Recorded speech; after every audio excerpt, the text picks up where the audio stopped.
সানি সংস্কারী কি তুলসী কুমারী এর trailer already চলে এসেছে। কেমন হলো চলো জেনে নিই। তানি টকের সঙ্গে সিনেমার জগতে হারিয়ে যাও আর ছোট্ট করে সবকিছু জেনে নাও। টিজারে আমরা অলরেডি একটা হিন্টস পেয়েছিলাম যে মুভিটা কি ধরনের মুভি হতে চলেছে।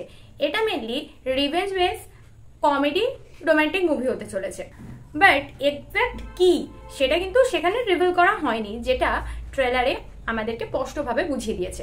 স্টোরি হচ্ছে বরুণ, সানিয়া এবং জাহ্নবী এবং রোহিতের মধ্যে একটা সম্পর্ক আছে। তো সেই সম্পর্ক থাকাকালীন কোনো একটি কারণবশত বরুণকে ছেড়ে সানিয়া এবং জাহ্নবীকে ছেড়ে রোহিত দূরে সরে যায় এবং বরুণ আর জাহ্নবী দুজনেই মরিয়া হয়ে ওঠে তাদের দুজনের ভালোবাসা ফিরে পেতে। বাট আস্তে আস্তে বরুণ আর জাহ্নবীর মধ্যে একটা সামথিং ব্যাপার ঘটে। নামই তো রয়েছে সানি সংস্কারী কি তুলসী কুমারী, মানে জাহ্নবী এখানে তুলসী কুমারী আর বরুণ ধাওয়ান এখানে সানি সংস্কারী।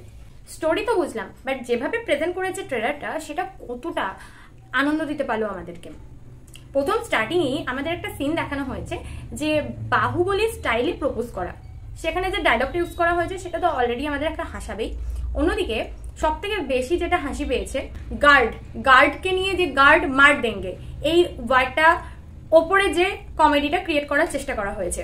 ডাইরেক্টেড বাই শশাঙ্ক খৈতান, যিনি এর আগেও বরুণ ধাওয়ানকে নিয়ে আরো দুটো সিনেমা বানিয়েছিলেন। তার মধ্যে একটা হচ্ছে বদ্রীনাথ কি দুলহানিয়া, এখানে আমরা আলিয়া ভাটকেও পেয়েছিলাম। তো সেই বরুণ ধাওয়ানের সেই ক্যারেক্টারটা এবং সেই মুভিটা অনেক বেশি অডিয়েন্স পছন্দ করেছিল সেই সময় দাঁড়িয়ে, আর সেই নস্টালজিয়াকে নিয়েই ফিরছে কিন্তু বরুণ ধাওয়ান সেই ক্যারেক্টারের ওপর নতুন ভাবে। আর সেই সময় এই বদ্রীনাথ কি দুলহানিয়া মুভিটা যথেষ্ট ফেমাস হয়েছিল।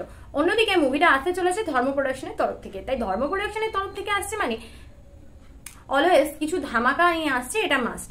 প্রেজেন্টেশন কিংবা মেকিং প্রসেস সবটাই কিন্তু বেশ ভালো লেগেছে। প্রথমেই তোমাদেরকে বললাম যে এই মুভিটা আসলে কমেডি লাভ স্টোরি। ট্রেলারের মধ্যে গান, লাভ স্টোরি, রোম্যান্স সবকিছুই আমরা ভরপুর দেখতে পাচ্ছি। তবে যে গানটা ফার্স্ট এসেছিল টিজারের পরে, সেই গানটা অলরেডি এখন দুনিয়ায় ভাইরাল এবং রিলসে তো রীতিমতো ভাইরাল, আর ভাইরাল হওয়ার মতনই গান। তবে অন্য যে গান আছে এর ট্রেলারে কিছু কিছু অংশ দেখানো হয়েছে, প্রত্যেকটা গানই কিন্তু বেশ মন কাড়বে। এবং একটা সিন দেখানো হয়েছে ট্রেলারের মধ্যে ছোট্ট মতো, সেটা হোলির ওপর বেস করে করা।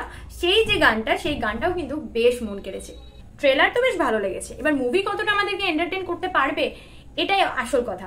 তো আমি খুব এক্সাইটেড বরুণ ধাওয়ানকে নতুন ভাবে নতুন রূপে দেখার জন্য এবং পুরনো নস্টালজিয়ার ওপর বেস করে দেখার জন্য, যে সেই পুরনো চরিত্রে বরুণ ধাওয়ান কতটা ধামাকা করতে পারে। তো মুভি আসছে 2রা অক্টোবর, বেশি দিনের অপেক্ষা নয়। তো তোমাদের কেমন লাগলো ট্রেলারটা অবশ্যই কমেন্ট সেকশনে জানাতে ভুলো না। আমার সঙ্গে জুড়ে থাকার জন্য চ্যানেলটি সাবস্ক্রাইব করতে ভুলে চলবে না।